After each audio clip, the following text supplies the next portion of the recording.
Tout au long de la journée, Donald Trump a subi un revers cinglant dans le New Jersey,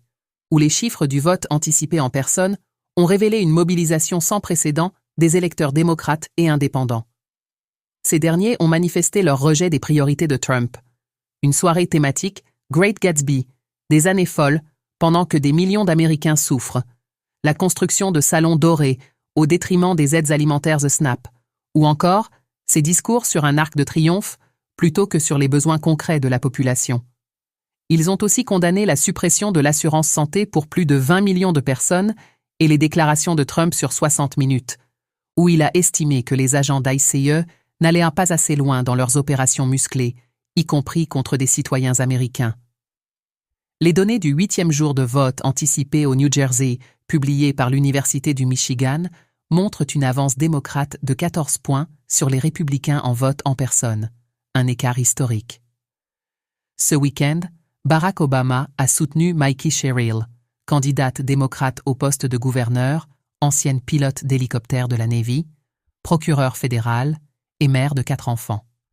Obama a dénoncé l'adversaire MAGA de Sherrill, Jack Ciattarelli, qui brigue le poste pour la 3e fois consécutive et attribue un A ou A+ à Trump, affirmant qu'il le laisserait agir à sa guise dans l'État,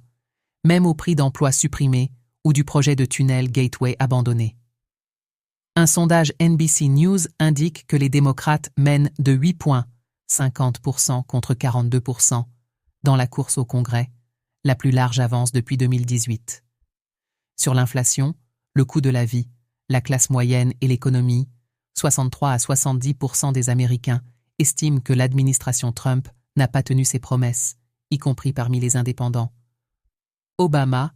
a galvanisé la foule en critiquant la Maison-Blanche,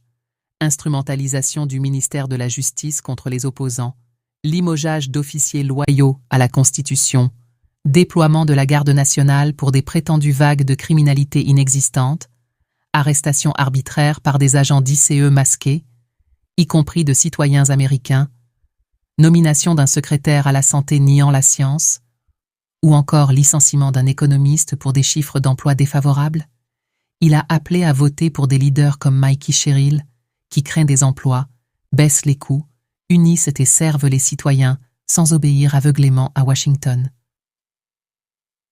Mikey Sherrill a promis, dès le premier jour, une urgence sur les hausses d'électricité pour geler les tarifs et réduire les factures. Elle se bat pour les petites entreprises écrasées par les tarifs douaniers, les mères célibataires, les vétérans,